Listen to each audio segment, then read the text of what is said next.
All right, guys. All right.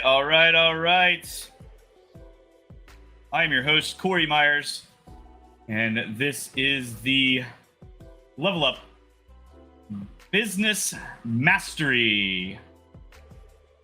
I didn't need to really build it up that much, probably. But today, we're going to be talking about finding your ideal customer avatar. Tomorrow, we will be talking about marketing directly to that avatar.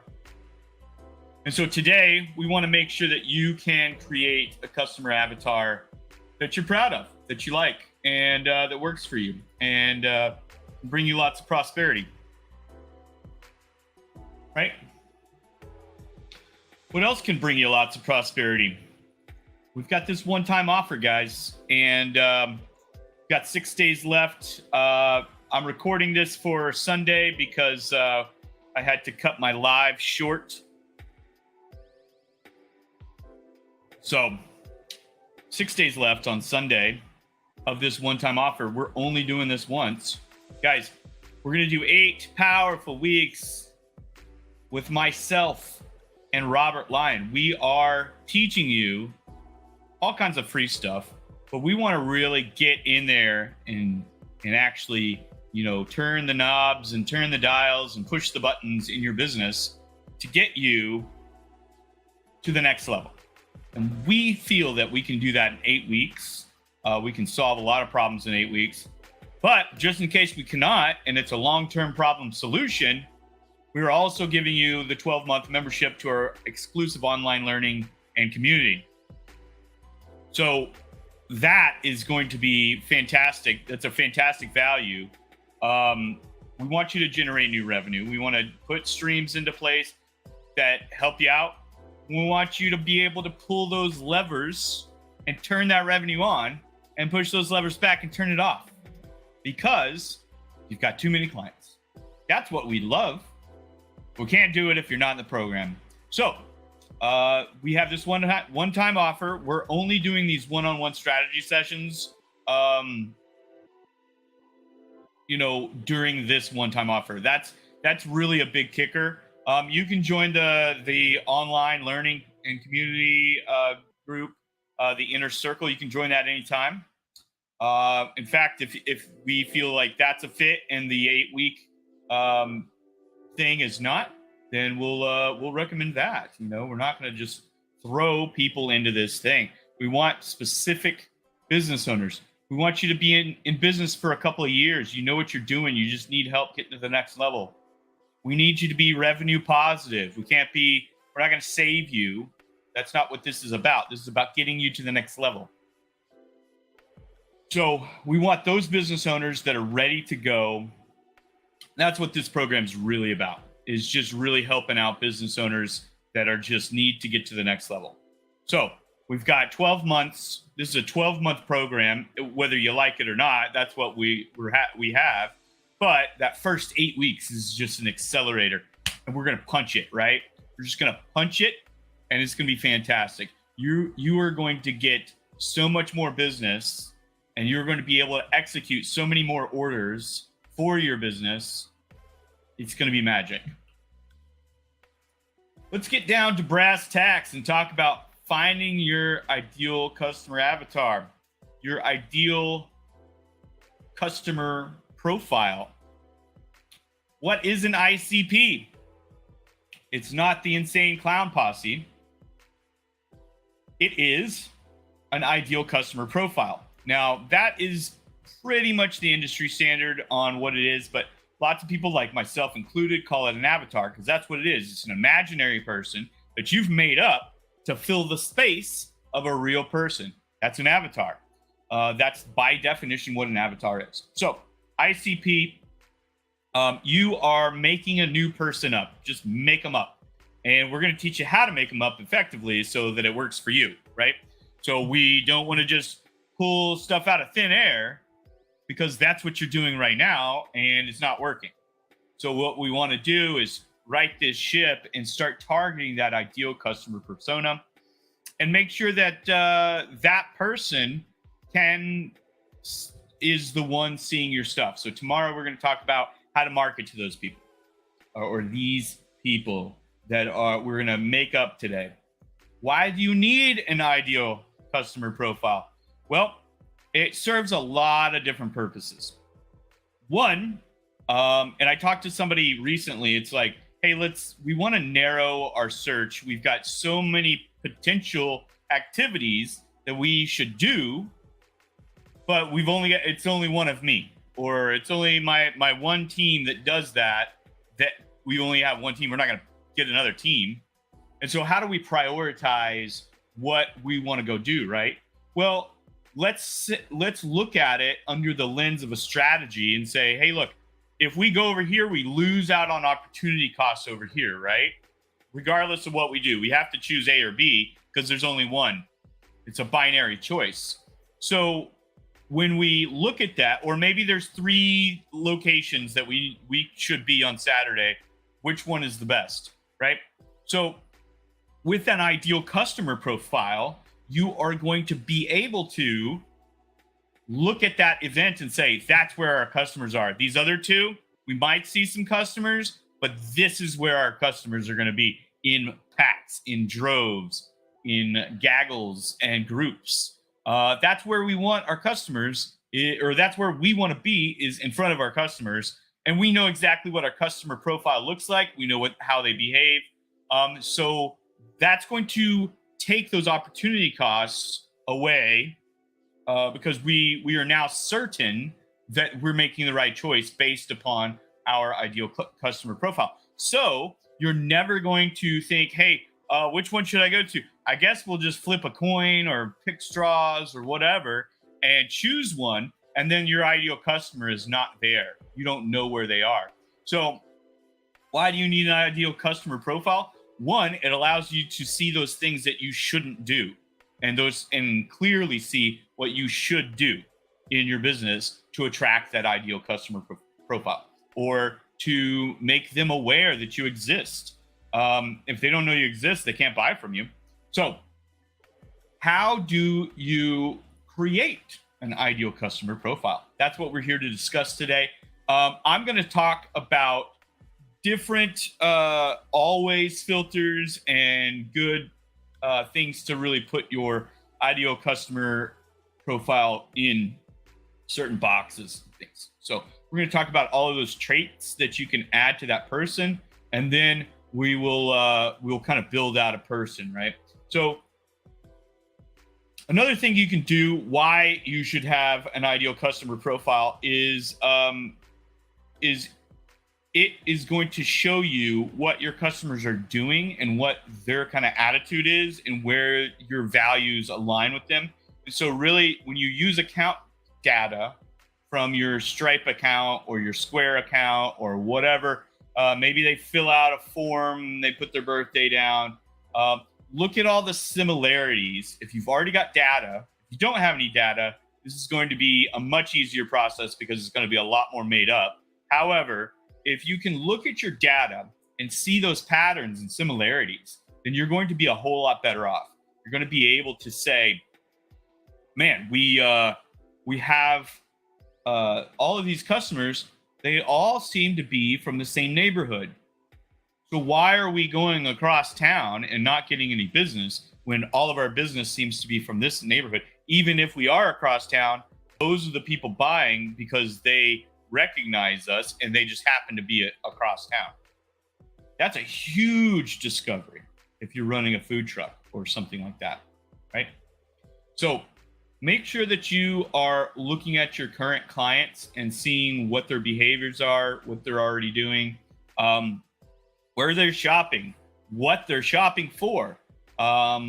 Huge, huge, huge, huge. Just look at your data and get your ideal client persona. A lot of that data can come from that. Decision makers. So these are some things that we want to always be looking at. And this is stuff for me, my business, but it applies to most businesses. There are some things in here if you're B to C or B to B that they won't apply and others will, right?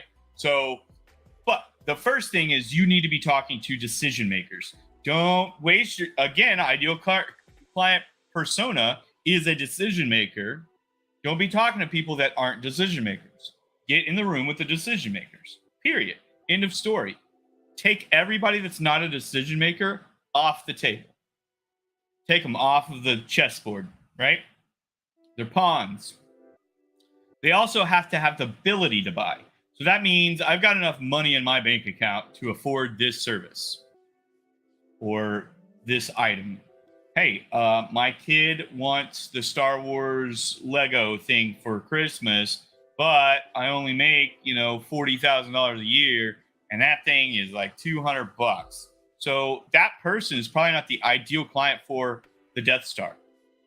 But we can get the kid an X-Wing fighter or maybe even 2 X-Wing fighters so that he can have, some kind of setup where he's got that going. And the kid's going to be happy. Everybody's going to be happy. But I don't have the ability at $40,000 a year with expenses the way they are to buy a 250. I don't even know. It could be $1,000. I don't even know how much the Death Star is.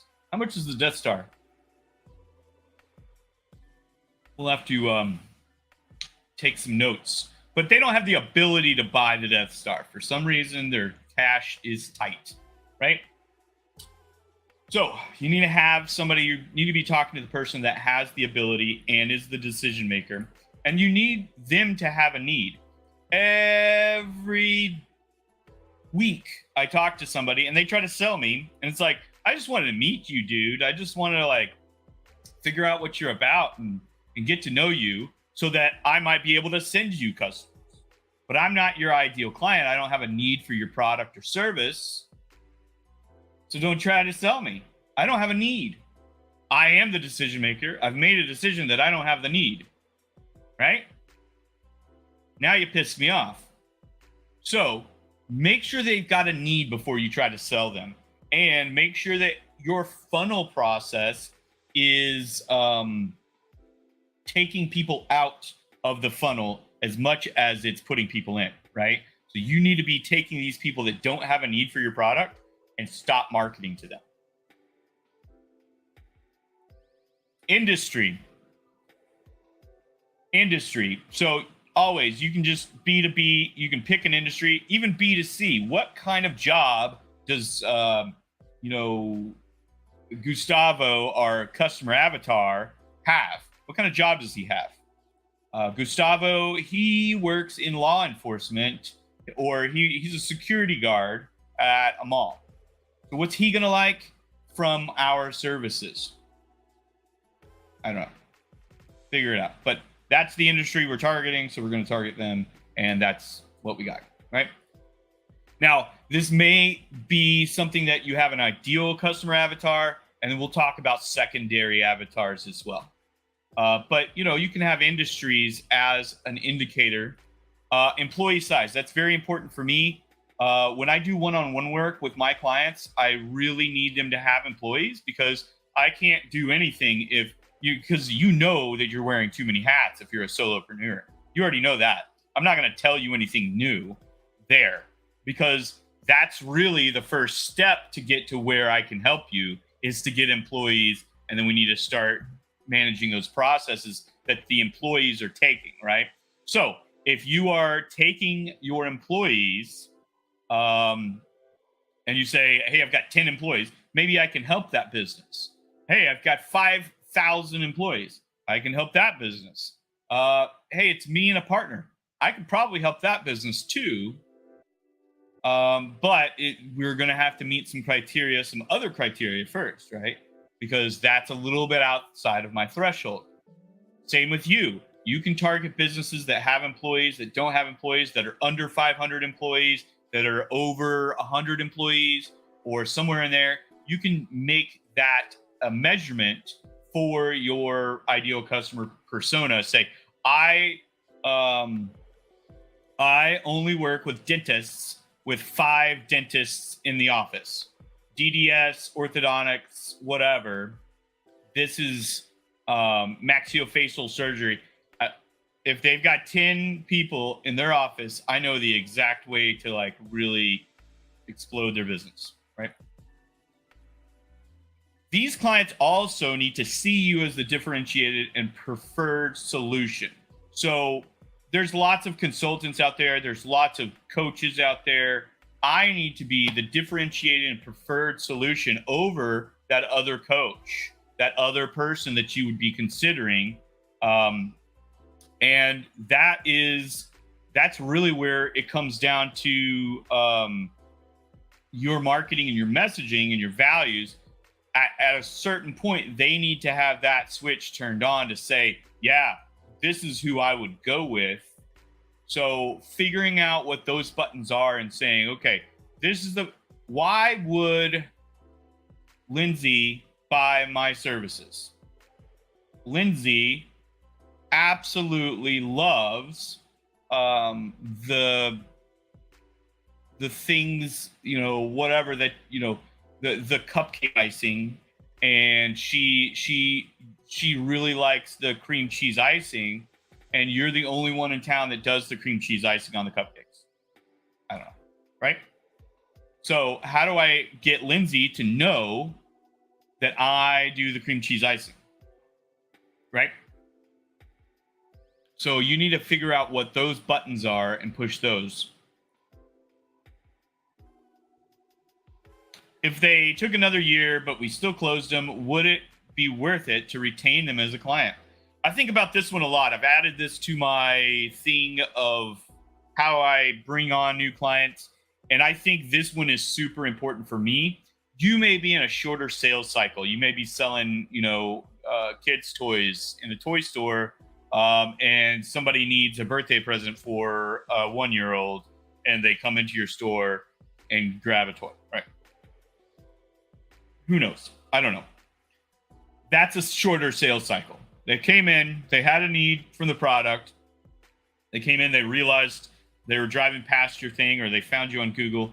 And I don't think that it would be worth it to wait for an entire year to close that person. However, I will say this. I've known about the toy shop on, XYZ Street for years, but I only stop in there when somebody has a birthday or a kid's birthday and I need a toy. And I like that place because it's got better toys, and Toys R Us closed. So where am I going to get toys? So, I guess online. I don't know. For me, I need to say, okay, if this person's chomping at the bit, they're ready to go, all this stuff. If they stopped, if they said no sale, we're not buying right now, we're gonna wait for a year, or if they said, hey, we're just gonna wait, and I had to chase them for another year, would it be worth it? You have to take it on a client by client basis there, but that person, the person I'm looking for, it would be worth it. And even so, if they're chomping at the bit, they want to buy, but I don't feel that way, then I cut them loose. And the reason I cut them loose is because, and I say, I really don't think I can be your consultant at this time. And the reason I do that is because it's not going to be a good engagement if this isn't the client, right? So that's a huge one for me. If they took another year, but they still closed, would it be worth it to retain them as a client? I think that's something that you would have to put into your process, but you don't have to. That's something for me in long-term sales engagements and things like that. So I would say make sure that you're putting the bar fairly high on what you expect out of your clients as well. I want my clients to be honest with me. I want them to tell me, hey, I am not going to do this. This is the reason why. Do you have an objection? Do you have some way to overcome that objection? Give me an opportunity to overcome your objection because you're being honest with me. If you're not being honest with me, that's going to lead to dishonesty down the road when I say, hey, what are your numbers? Let's look at your financials. You're not an honest person. That's going to hurt that relationship pretty bad because your numbers are going to be fake, or maybe you embezzled, or maybe you did something here or there. So make sure that they're being honest with you. Make sure they're serious about buying. They want to buy right now. I'm serious. I want to do this. And the business owners that I want to deal with are, they are intentional about what they do. I don't have $20,000 right now. Give me a month and we'll wrangle up another $20,000 just for this project. Cool. That's honesty, right? Hey, I don't have it this month. I'm not going to be able to do that. Okay. Now we can work with something, right? Well, if I pushed your payments out for 30 days, would that work for you? And then you'll just be paying after the program's done, as opposed to getting it all paid by the end of the program. That's fine with me. I'm fine. As long as you are honest and we can get at least, a down payment or something like that. We can do something like that. A lot of times there's all kinds of answers for these things, but they're serious about buying. If we took that payment thing off the table, then they would buy today. They're serious about it. Cool. That's who I want to work with. That's who you want to work with. They're serious about buying your product or service. We also want clients on our side. We want clients that are not emotional buyers. They are tactful and diplomatic. They want to talk it out. They want to be honest. So this kind of ties into that. They're serious about it. They're honest. They're tactful. And so there's no flying papers. They don't like the contract. This is the most absurd contract I've ever seen in my life. I mean, you can tell me that you don't like the contract. You don't have to be a drama queen about it, right? So, and I gendered that, but that's what it's been called forever. So we're going to call it a drama queen.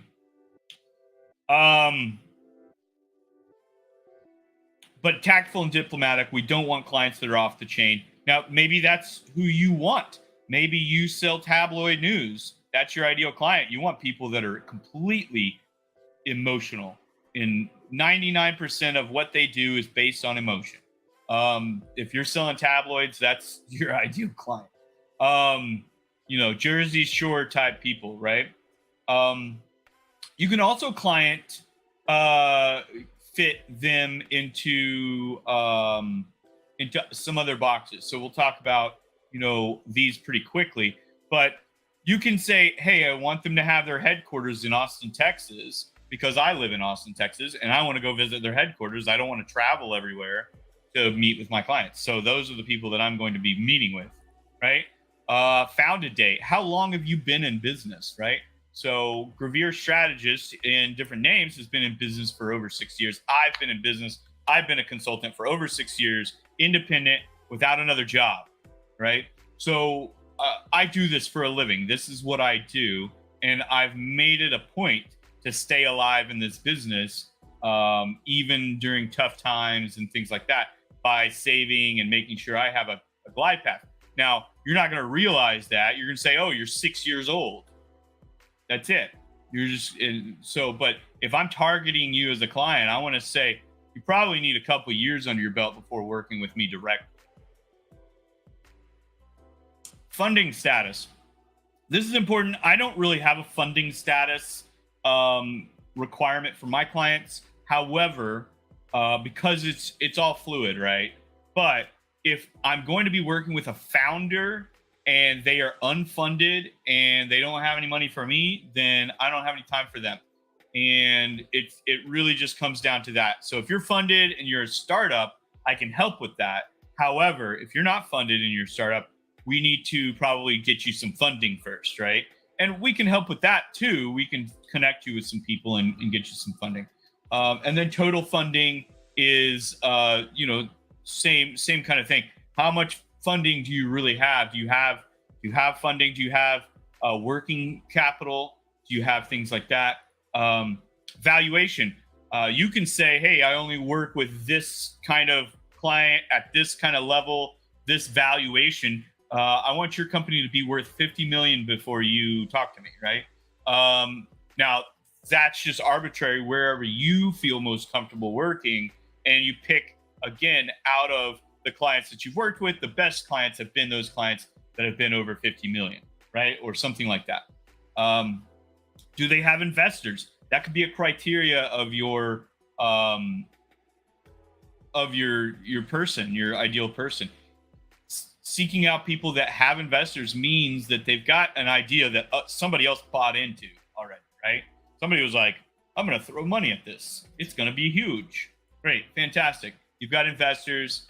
Status, for-profit, non-profit. Do you only work with nonprofits? I know someone that only works with nonprofits. I know someone that only works with deaf-owned businesses and hard of hearing and things like that. They do the marketing for deaf-owned businesses. That's what they do. Mergers and acquisition status. We have customers that are growing through acquisition, which is fantastic, and we like to help those customers out. That is something that we want to do. So we want to see customers that are either going that direction towards merging and acquiring or becoming acquired, or they're not, and they're looking to be acquired at a later date. They just want to grow their business to have someone come and purchase the business. So those are kind of some people we work with. But that M&A status is highly important in our business. If it's not in yours, then don't put it down. IPO status. Are you going towards a public offering? Are you going to have investors that you don't control who buys and whatever, right? The free market. Gender, income, gender. This is something that if you've got a jewelry company, you may be targeting with your marketing campaign. You may be targeting the man, because the man's going to buy the jewelry for the woman, right? So maybe that's the gender you're going after in the marketing campaign.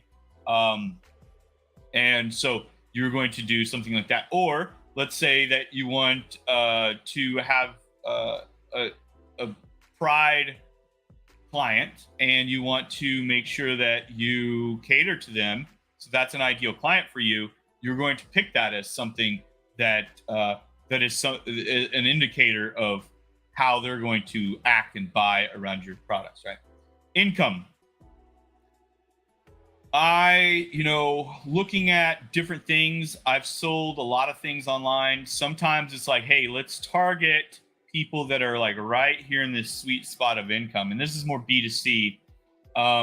But your income level, think about it like this, are you going to go buy a Land Rover, Mercedes, a BMW? Or are you more of a Ford guy? What's your income level?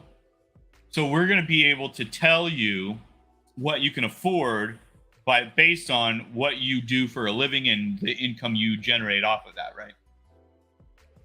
It's just simple math and economics, microeconomics. Do I have enough cash at the end of the day to pay a little extra for this BMW? Interests.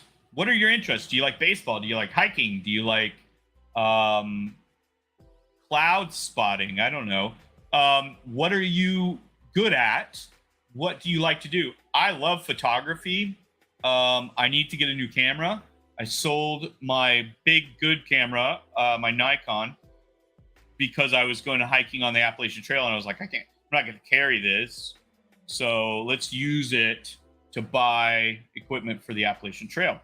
And so need to get a new one, but I don't know which one to buy anymore. I have no idea. So I might go to a camera convention and meet a bunch of camera and photography enthusiasts and professionals and talk about those cameras. And then in the course of that action, myself and this other person build a bond and connect over cameras. And they actually own a business that I can help. Wow. Ideal client time, right? I want my ideal clients to align with my values and I want to align with theirs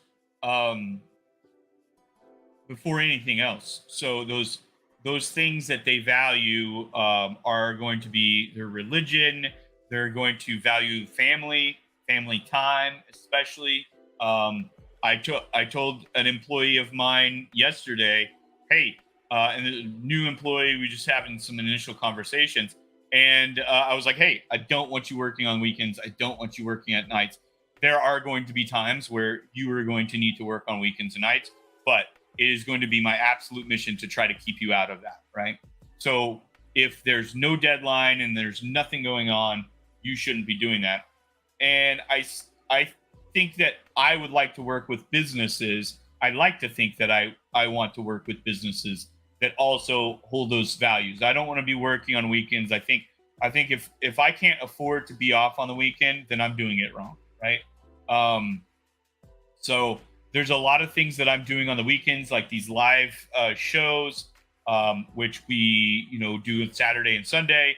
But if you notice, we're replaying a lot of the shows so that we don't have to actually be broadcasting all day to be in front of you and keep teaching you these lessons. We've got almost 1,000 people in the group at this point, and we just want to teach these lessons.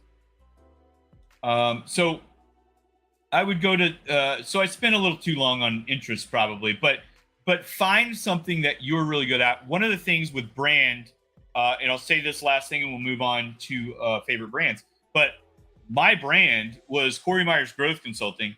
Not attractive, not whatever. We can argue about naming because I'm a brilliant person later. But Corey Myers Growth Consulting was the first consulting company that I stood up. Then it was Lubbock Consulting, and in a lot of ways, we've migrated from Lubbock Consulting instead of standing a new organization up. But Gravere Strategist, and I said to hell with it. I like to camp. I like to hike. I like to be outdoors. So that's the brand. The brand is I want to be around those kind of people, and that's an interest that I should share with my clients. My clients should be active. And I really like the fact that I was able to do that and see that messaging clearly enough to articulate that the way I did. And I'm not perfect. There's a lot of things that I need to probably change, but the branding, I was able to see that and say, this is what I want to do, and this is who I want to target based on their interests. Favorite brands, what do they buy? One of the biggest things that you should imagine that your avatar, you should say, what kind of client are they? Do they buy Gain or Tide? Do they buy dishwasher packets, or do they buy dishwasher powder? Do they clean their house with vinegar, or do they clean their floors with Fabuloso or the Walmart Great Value brand or whatever? What products do they use, and why do they use them? And this is something that you can call your friends that are like good clients or whatever. Those like top 10 clients, call them up. Hey, do you mind if we chat? I want to learn more about you. And it's going to probably be a little strange, but we're trying to market to people just like you. And so I would like to maybe get a grasp of what else you buy and like why you buy that brand over a different brand. And so this way you're learning the colors that they like. You're learning the brands and the history of the brand or why they buy that. They're going to have to look deep inside of themselves. And you're going to have to probably pull some answers out of some people because they just simply don't know. They've just bought Tide their entire life. they've simply bought Dawn dish soap their entire life. But this one, family, it's cheaper to buy the store brand of a lot of things.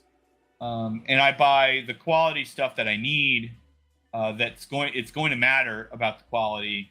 You know, paper towels, you're going to go through less paper towels if you buy a more absorbent paper towel that's not going to just wither up and dry out or wither up and get super soggy. So you want to buy, we're all thinking it, Bounty paper towels, right?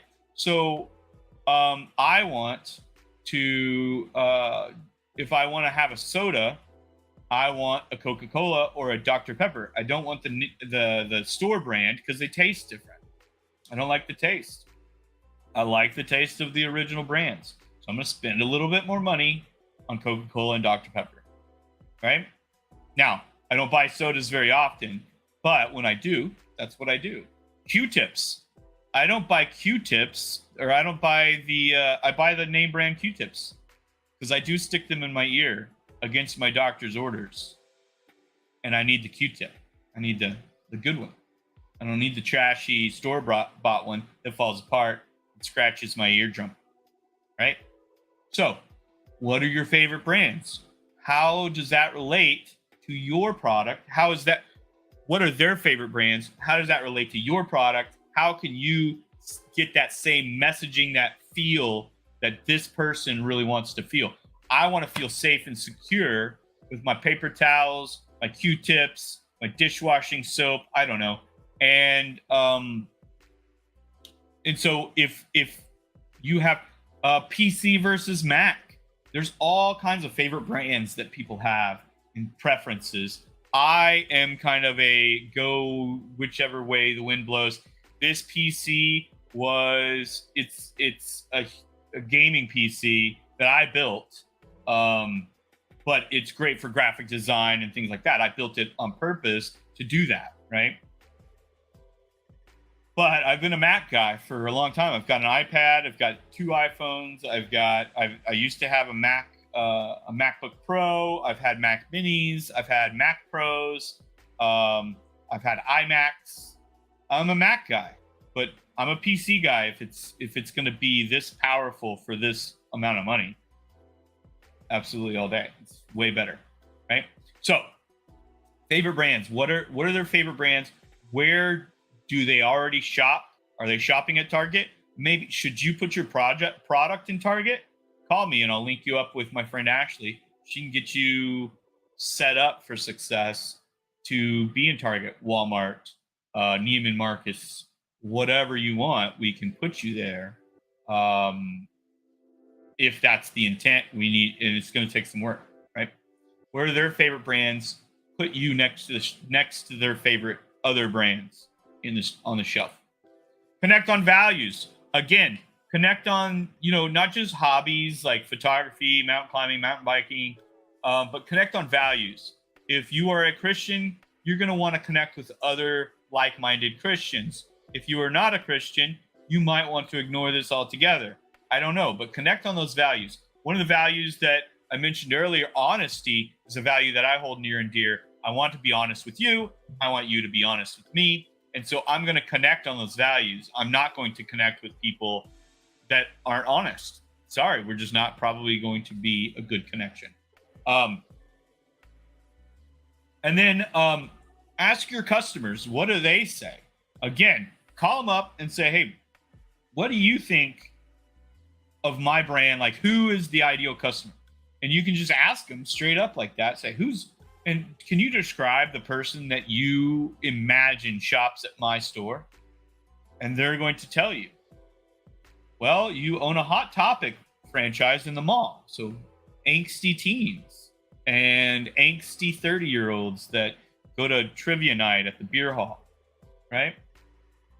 Who else shops at Hot Topic?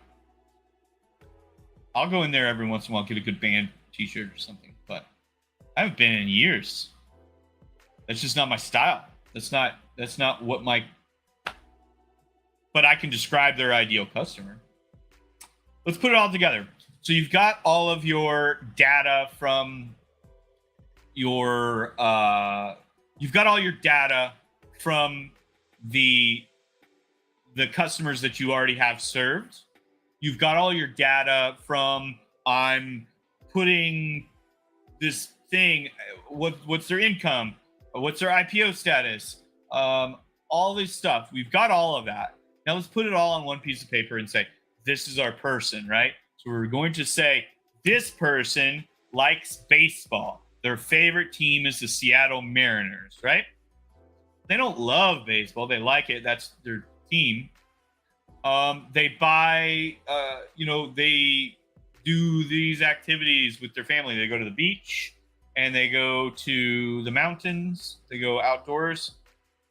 They have a family of 4, one older daughter, younger son. They're, getting into the teens. I think the son is 9, let's say. The son's 9. So we're really painting a picture here. They drive a Lincoln Navigator, is their main vehicle. And then dad has a Prius for his commute to work. And they make multiple 6 figures. They are a 2 income. The kids go to school and they have daycare or whatever or some other activity where they're taken care of while mom and dad work. Mom works from home or something. I don't know. So you can just make this stuff up and say this, and not necessarily make it up, but make it up with intention, right? Make it up, put it together. And now, once you got that idea of who this person is, they like to wear baseball caps. They like to wear collared shirts with the button on the back of the collar so the collar doesn't flip up.